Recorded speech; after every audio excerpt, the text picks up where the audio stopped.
Good morning. I am Jan Jorgensen, and this platform is called She Said Talks.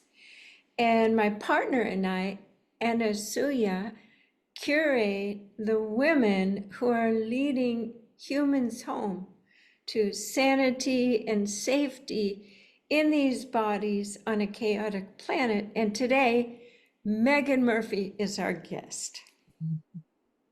Good morning. So delighted to be here, Jan. And she's living in Illinois, the middle of the United States. So you are going to be amazed. And I was trying to, you can label people, categorize. This is an ecologist, this is a doctor. And Megan has pulled together with her project, and I know this is a lifetime project. This woman is taking leadership of what is inside and outside can be harmonized and integrated for the highest vitality and health, and honoring our environment and the planet and all the resources and everything in between.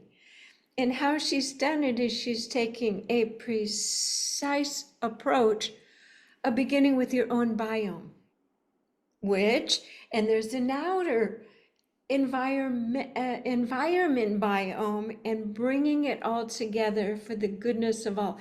And this is way beyond political, societal issues. This is ground zero for humans living in proper vibration, in symbiotic, a beautiful, not codependent, but I think I'm going to hand it over to you because I think you have the words.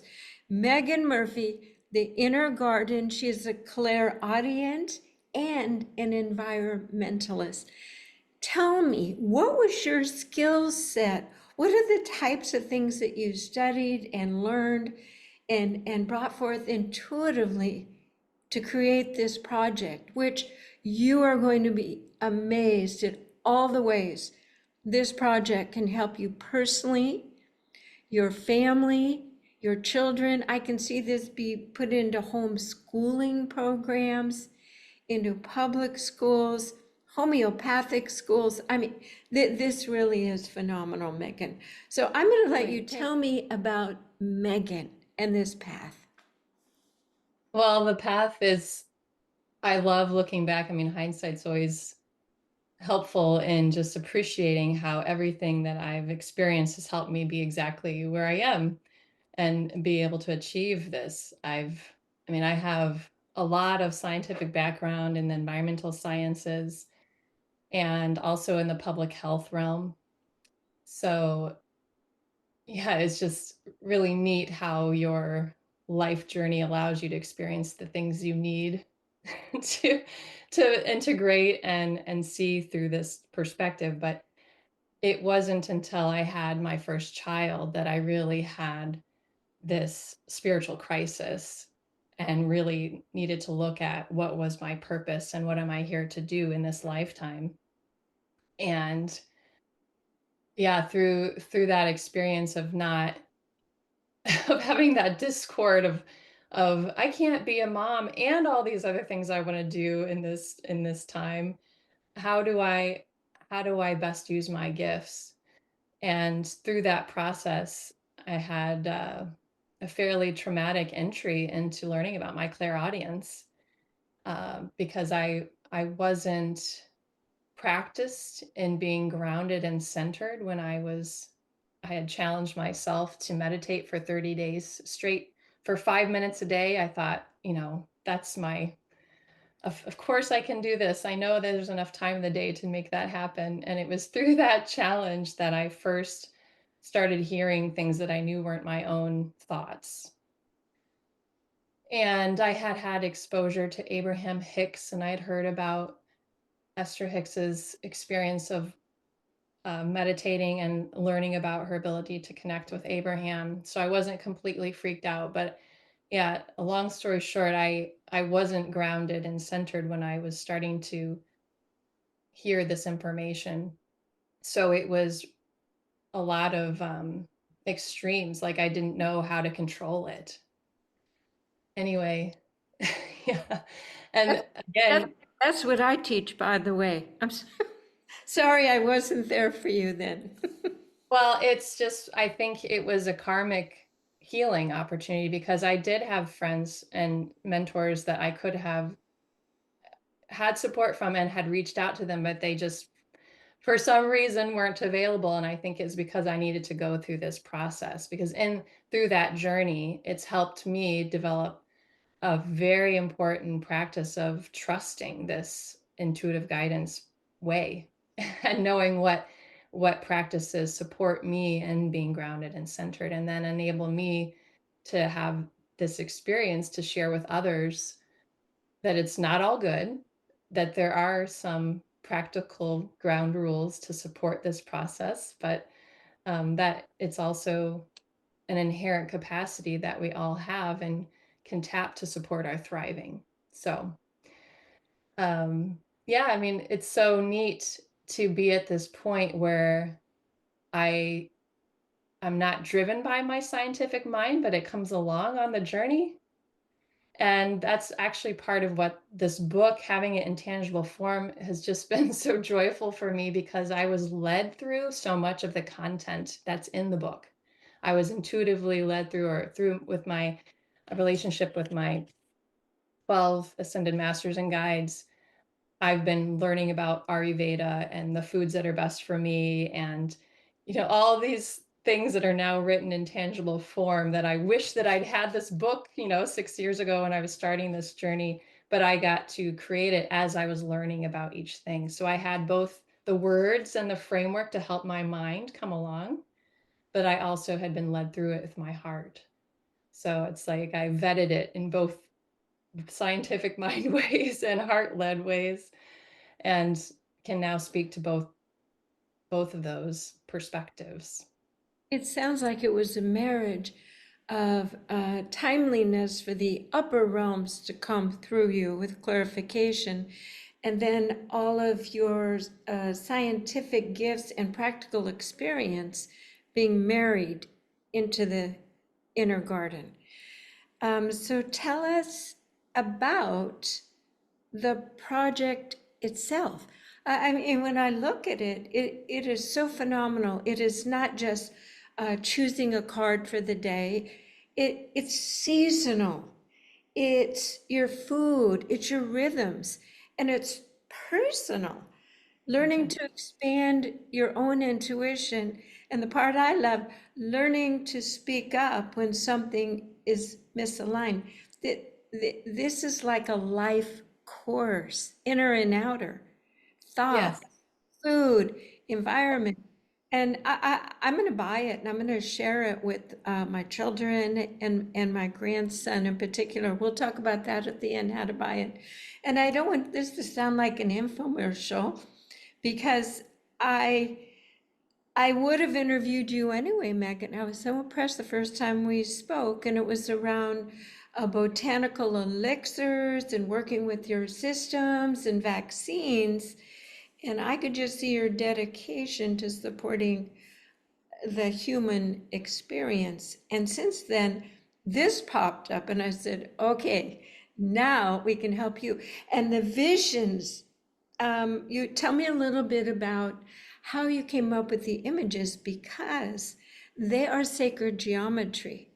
And I am seeing how pleasing, relaxing, and reassuring these images are to my biofield. And I trust that things, when they land, they are real and they are trustworthy. Tell me your process. Well, tell me all your processes. This could be a very long interview, so we'll have you kind of summarize. But who did the visuals and how did that come about? When I was waiting to pick up my son from preschool, I got a nudge from my guides to take a few notes. And they encouraged me to, said, we encourage you to write a book called Go with the Flow, and it'll be 18 chapters long. We'll tell you more later. It was like, okay. So it was starting to come along in these paragraph by paragraph chunks of, again, usually I had experienced something in my life, and then I got to sit down and write about it with my guide. So I was having more context and understanding of what was coming through. So it was very nonlinear, chunks and pieces of information. And then I got the guidance to think about the type of artwork, that the art would be an important part of this project, and that maybe I could do a card deck to go along. And that was so exciting. It just felt so good. And then there were two artists that came to mind immediately, and one of them, it was my first art purchase ever, like real piece of art, original piece of art. Her name is Brianna Lee.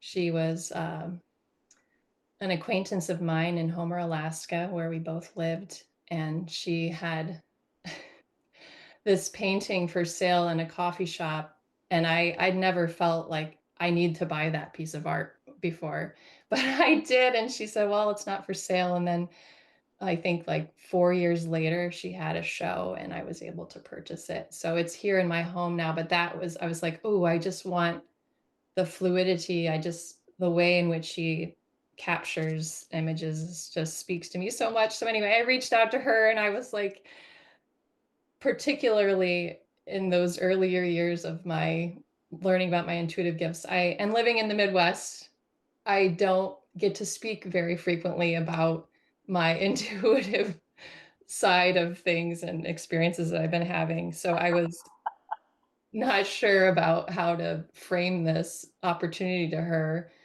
because I didn't have like a completed book to offer for her to read. I said it was coming along in bits and pieces, that I was working with guides and channeling, and, and she was like, "Oh, nope, like I get you." I was like, "Oh my gosh, this is amazing."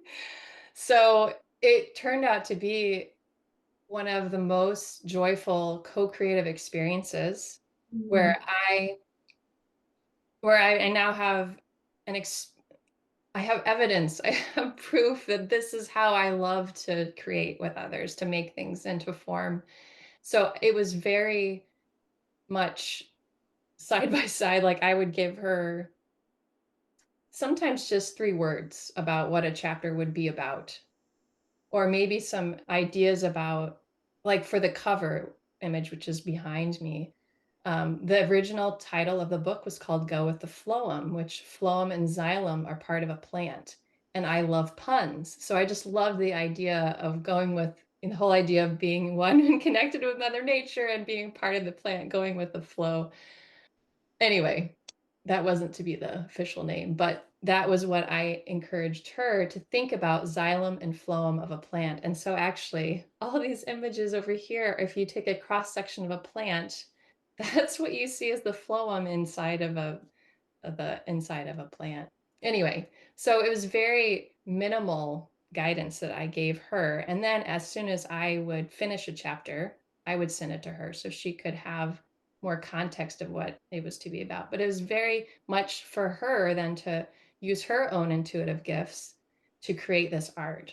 And it was so reassuring and validating every time she would send me a draft painting. I just be blown away by how she was connecting with the content and the information. And there was never a need to correct, or, yeah, it wasn't about, it was just sharing both of our gifts in this aligned way, and also trusting, because I kept getting guidance from my guides, like, try to wrap it up by a certain time frame, or have this as your vision. And then like 2 years later is when we actually completed. So we were both just continually trusting in the unknown and allowing ourselves to keep taking the next best step. And it's so amazing to have this completed thing to see, because it looks like it was very calculated. And do you have one handy right there where you can? I'll tell you why. When I looked at it, I said, my hands want to hold this. Yes. It has a gravitas and a feeling about it. Look at that. And even though it goes in and out with the magic background, we Yeah. can see it. And just thumb through the pages so people can see the magic and the presence Yeah. of using this book Oops. regularly. Where to put Yeah, just you have to stay a certain length. It's like the magic mirror. You can't go too close or too far. That's it, Megan. Look at that. Yes, it is so beautiful. You're learning. Good learning curve. Uh, I So it can't keep has this. beautiful artwork that goes with it. Now, you use that with cards. Do you have a Mhm. card that you could show? People love to see how big is it? What does it look Yeah, like? this might be easier to show. So here's Now, this also is Brianna's work. all Everything. of the art. All of the art has been painted. She did 25 original paintings, and they're actually Now turn those around. Is there is there words on the back or no, all of the backs are the same cover image. okay. But there are 6 sets of 12 cards. So depending on how you use cards, they're a divination set. So you can use them however you want, but there are specific exercises that Okay. That guide with the book that go guides with the book. you Yeah. through the cards. And is it on a calendar basis, the seasons, or how do you work with this? Yeah. Yeah, the chapters are January through December. So ideally, I mean, you can start wherever you want to. It's like each chapter is a door that invites you in to explore something about yourself and to learn more about the tangible parts, the the intangible parts of yourself. It gives more tangible guidance on how to navigate things like your own energetics, your own constitution, your own higher purpose, your angels and guides. Um, yeah, it's each chapter is a door, but it goes January through December to support that opportunity to connect with Mother Earth's own seasons. And so you can follow each month in the month that you're in. And the cards can support you with that as well. There's a monthly blessing. There's um, plant medicine cards. There's ascension guideposts. And in the book itself, there are 12 chakra cards and chapters that you can always pull a chakra card to see and ask, which chakra might be out of alignment, which one do I need to work on or focus on at this time. So it Wow, it sounds all encompassing. So I have a couple of questions. Is this something that you primarily will get for yourself or gift to a spiritually awakening person? But I'm thinking Waldorf school. This is definitely, we have the little altars with the proper foliage for this season and the images and the prayers and light the candles. So I'm seeing that there's ritual involved. yeah, it invites you to do that. It gives examples at the end of every chapter. There's journal prompts and self-reflective questions and meditation examples and exercises that help you go through this process of self-discovery and awareness and love. Ultimately, it really helps you unearth all layers of your being, each chapter at a time. This with a partner or your children? Could you have it be beyond yourself? Definitely. I think that the way that I perceive this, I mean, for myself as well, I mean, it's the subtitle is A Self-Guided Journey. So it's an opportunity for the self-reflection and reinforcing to the individual who wrote the foreword. He's an Indigenous elder, Ilarion Merculieff, and he reinforces like the elders of this time reinforce that the most unselfish thing we can do at this time is to heal ourselves. And this book gives guidance and guideposts on how you can step through that process. And so, for sure, as a mom, like, yes, the more we can do that for ourselves, the more we can support our children in knowing how to do this for themselves as well, but also to support them in learning about their gifts, supporting their intuitive capabilities, and allowing their imaginations and creativity to be. I But I, love by leadership, by example. My mother, I mean, you saw this old-fashioned Catholic woman praying, but at nighttime she was reading books. She was reading Edgar Cayce and Seth Speaks, which was, pretty wild at that time. She didn't tell anybody, but the way she raised me, she would say, Jan, you can do anything you put your mind to. That was pretty wild in the 60s. So truly, the mother guides the emotional, behavioral expectation, assumptions about life and perceptions realm. So that was perfectly put. You're very articulate as well. So I want to keep going deeper because there's so many things you understand and know, which are part of this book. And one is the microbiome. We now know what we eat or don't eat or how we eat it forms neurotransmitters that become mental health. So you also provide, is it related to this book, a program where you can identify your microbiome and you help and guide people to eat well for their type. Tell me about that. yeah, the inner garden framework, this is based on Ayurveda, which is the oldest that we are aware of holistic wellness framework, that acknowledges that we are body, mind, spirit, energetic beings. We are spiritual beings having a physical experience, and that we are composed of the elements of we are microcosms of Mother Earth herself. And so this I just spoke with a Ayurveda practitioner recently, and she was like, why do you need to change what's been around for thousands of years? And it's like, I'm not changing it, but this is presenting it in a way that reinforces our connection to Mother Earth. So the constitutions that we each have, everyone has a unique individual constitution.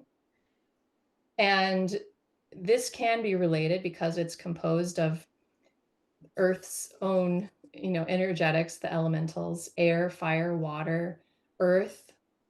So this gives us an opportunity to say, well, my biome is actually most like that of a desert. Instead of saying I'm hot and dry, it enables me to think about the environment that I'm actually most resonant with. And this, I think also I also appreciate thinking of my highest purpose to be like a flower and myself blooming and unfurling and flourishing in this lifetime, and how the soil of my inner garden supports that ability. And again, it just reinforces my connection to my exterior life. And again, the individual, this wise person who wrote the foreword, Ilarion Merculieff, he says you can't create anything on the outside until you've created it on the inside first. And so much of it's like foundational to the way we're living right now on Mother Earth. One of the most systematic problems is the way in which we use Mother Earth's soil for growing food. And so this parallel between how we're doing the same things externally as we are internally, as far as ultimately poisoning our soils, and it diminishes our vitality internally and externally. So that parallel is what the inner garden framework tries to bring forward, is our inherent connection with Mother Earth and the opportunity and invitation to symbiotically partner and reconnect with her.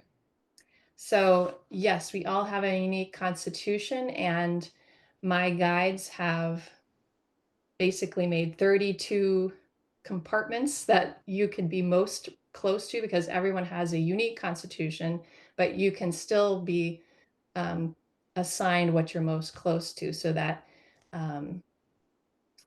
you can look at it through this work of creating this framework. I've been guided on the food guidance for these 32 different constitution types and 12 months of food guidance for every type. So it's a lot for one individual. You can obtain an inner garden profile which lets you know what your constitution is most like. So you might be um, like an iris flower from a woods biome, for example. And when you get your food guidance, then you can use that as a starting point to know, okay, what foods are in um, my green zone of which ones I should start. And it encourages you to ask your own body's inherent wisdom, is this in my body's best interest? And develop that inherent trust for your body to know what is in its best interest. So it's a starting point for you to look at the foods that keep your gut microbiome most in balance, because it is the root of all of your well-being, every level of your well-being. Some of the stuff that I've been guided to and also read reinforces that, yes, the brain is important, but it's actually the gut microbiome that drives all of our physiological uh, processes. So Absolutely, and I think we're learning that that is ground zero, similar to mirroring bioregeneration, working in different areas for what's best for that area, yes. climate, people, resources. And here, our biofield regeneration begins in the gut. Now, specifically in our family, we carry the genetic mutation MTHFR, which were unable to have that methylation process through digestion. Do you work with that issues? Has that Um, come across your plate? Not that specific question, but the thing is, every individual is guided to look at their gut microbiome as a starting point of ways to heal whatever issue there. Like gluten or milk, you take all of this into consideration when you're Yeah, someone this specific dietary limitations. right. And that's again where, yes, an individual might have some variation from what their inner profile is, what pot they're being put into. But again, the Inner Garden book gives you guidance on how to use kinesiology or other tools that help you connect with your body's inherent wisdom. So you could look at your profile for what foods are best or suggested, but then work with your own body's wisdom to determine, okay, actually, kale is not in my best interest. It just is a really refined starting point to help you ask questions and learn more about your specific needs. Yes.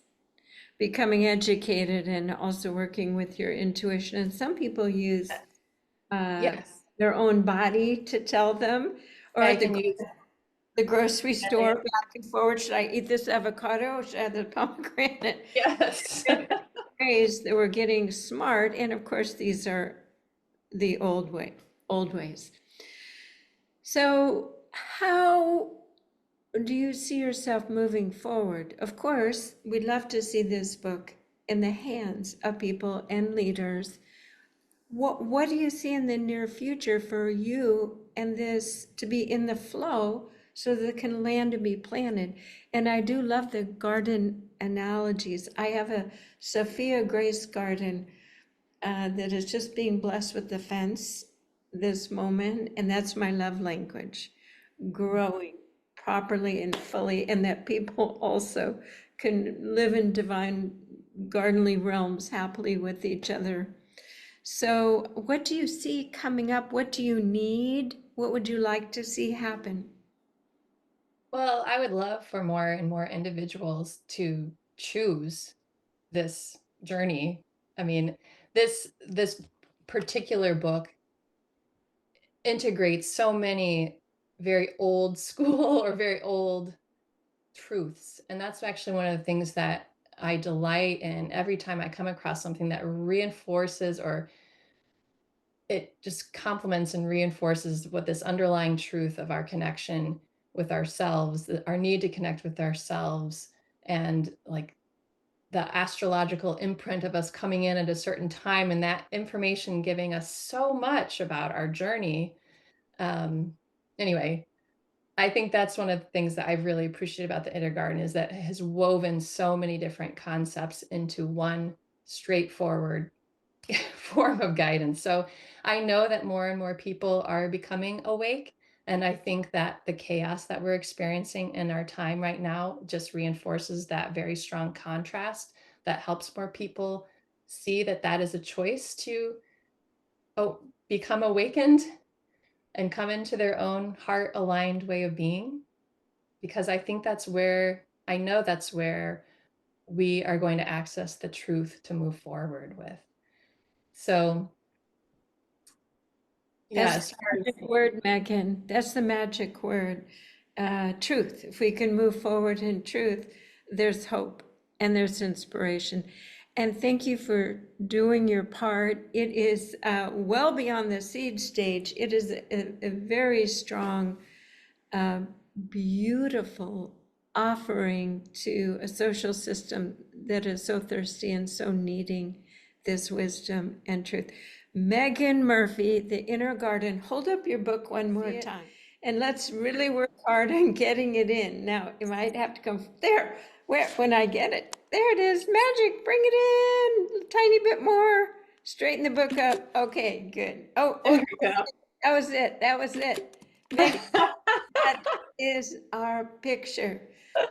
Now, sometimes in life we have to juggle things a little bit because it took a lot of work, a lot of resources, years, and time for you to deliver this. So I am thanking you on the behalf of She Said Talks and humanity. It's a very beautiful offering. Thank you so much. Oh, how can people contact you? How would you like them to intersect with you? We will list how they can buy your book, how they can get into your program. What's the best way to contact you? Yeah, the easiest way to reach me and to learn more about all of my work in this book is to go to backyardbeauty.net.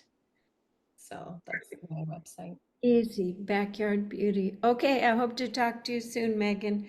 Thank you so much for this just very beautiful interview. Thank you, Jan.